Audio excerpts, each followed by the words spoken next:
Here's another one.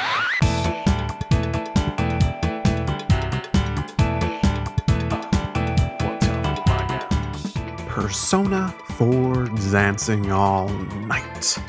It is quite a concept, isn't it? Let's take the cast from a murder mystery JRPG and make a dancing game. Dancing All Night has a lot to prove.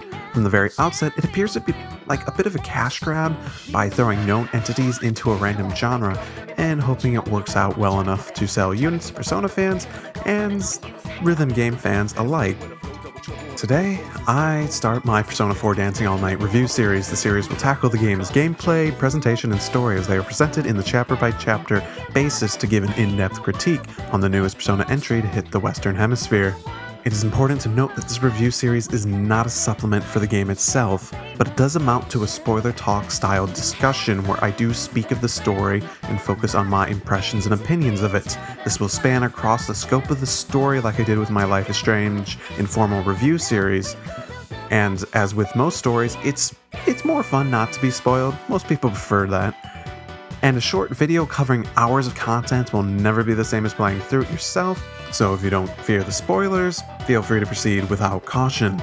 Now, with that PSA out of the way, how is the game? I will say, Dancing All Night is fun. I'm not a big rhythm gamer, especially not for the Japanese scene with stuff like the Project Diva series and the like, but the rhythm gameplay is simple enough to pick up and play, but takes real skill at the game to truly master, which I sort of kind of haven't done in any way or form myself. Now, in addition, you also get to listen to original and remixed tracks of Shogi Meguro. I hope I'm pronouncing that right, because I'm really not that great with Japanese names. He's the Persona series composer. His tracks are one of the most defining features of the JRPG series through their unique sounds, catchy tunes, and ability to meld with the tone of the game despite standing out on their own. So, incentive for rhythm games fans? Well, I'd call that a check. I think there's plenty there for them to love it. How about Persona fans? Sure, the Persona music tracks are there, but that's incentive to buy a music CD and a bop it, not this video game. Here we have the addition of the story mode to give more incentive. Yep, the story mode is real, and it is in the same visual novel style as their Arena spin-off games. But really, can a dancing story really work in the Persona universe? How does one even translate a JRPG series into dancing without just ruining the entire concept and cast and everything around it? Well, Dancing All Night has a big job cut out for it, so let's take a look. Seriously? I never heard about that. Hey, is something like before happening again? Persona 4 Dancing All Night's prologue throws an interesting twist into the gears. You're introduced to the world with a seemingly fourth wall breaking scene where Margaret, in the Velvet Room, tells your unnamed entity a story of you, Narukami, and the investigation team before fading off into the start of Chapter 1. Every chapter covers a different section of the story with its own selection of gameplay moments and other matters. Chapter 1 acts as an introduction to the story with a short intro before being thrown into the dance practices with Yu, Naoto, and Rise. Conceptually, the game manages to pull you in with a mostly feasible scenario, dangle a mystery in front of you, and then get everyone into the rescuing mode again before the end of Chapter 1. If Dancing All Night knows anything, it is what sort of story is a Persona 4 story. Persona 4 was all about the gang rallying together to solve a mystery and save the day. And it's nice to see a return to the more traditional take on the group for this last hurrah effort. It's time the investigation team got back in action. The gang all comes back together to participate as Rise's background dancers in the upcoming Love Makes Bonds festival, and they have been coached by Rise regularly to get up to snuff. Naoto and Yu, who are regularly more in the city area, find themselves on their own practice group with Rise as the others take the long ride into the city. Most of the voice cast from Ultimax is backs, with the big exception being Laura Bailey as Rise Kujikawa. It's unfortunate as the replacement actress gives a performance that seems to attempt to emulate Bailey while also sounding not a whole lot like her. It's not terrible nor the end of the world or anything like that, as I did get used to it over time, but it just doesn't feel like Rise, which is a bit saddening when it comes down to it, because Rise, you know, all of you know, Rise is best girl. That's just rude!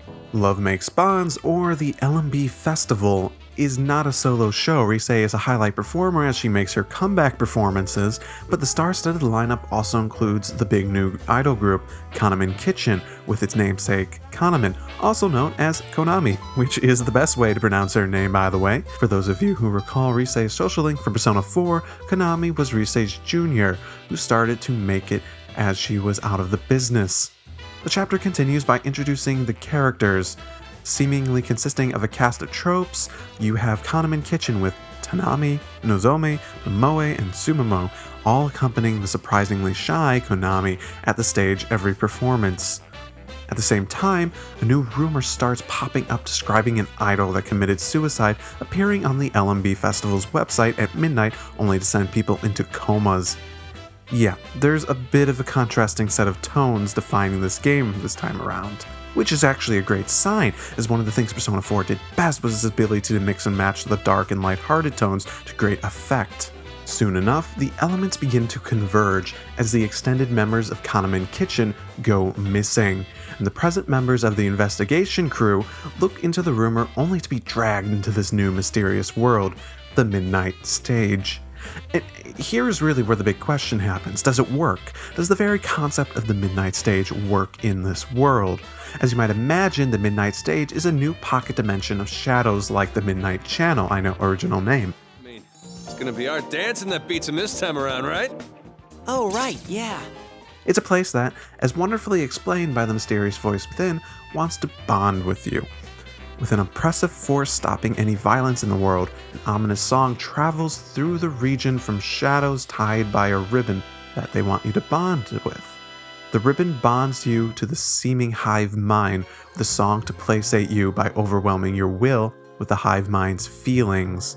The only way out is for another to express their feelings through song and dance, to an extent that it breaks the song's grip on the shadows and anyone connected to it. Yeah, it's a bit corny. But given the concept, it's surprisingly coherent. As far as the reasons for dance, as far as the reasons to dance that there are, it's certainly in the upper tiers.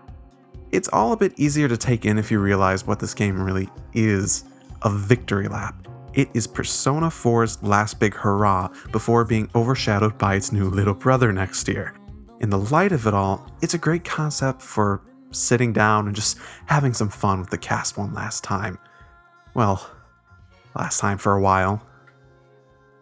Probably. After the present crew discovers all this, they push back the shadows and you are forced out of the realm by the mysterious voice. With confirmation of why the idol group disappeared, the gang regroups the next day with reinforcements in hand from Inaba. Not before too long, the mysterious voice tries to kidnap Konami herself. After her manager manages to save her, but gets kidnapped in the process herself, the gang goes all in as they enter the world to save everyone. Chapter 1 is a very story-heavy chapter.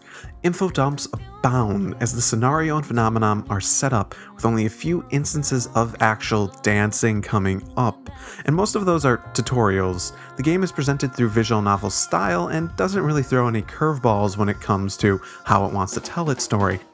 It has the cast, it has the dialogue, it has the witty banter between the cast members, it has the character interactions, it has the great music, great remixes, even ones that aren't normally part of the actual rhythm game part in the background for this story. It's like they took a concept for a story and just sort of inputted the dancing concept into it, and this is what came out. Now, if Chapter 1 does anything to succeed, it makes me want to give it a chance. For a first chapter in clearly the riskiest story of all the series, it has promise. Much more promise than you normally expect from a rhythm game based on the Persona series.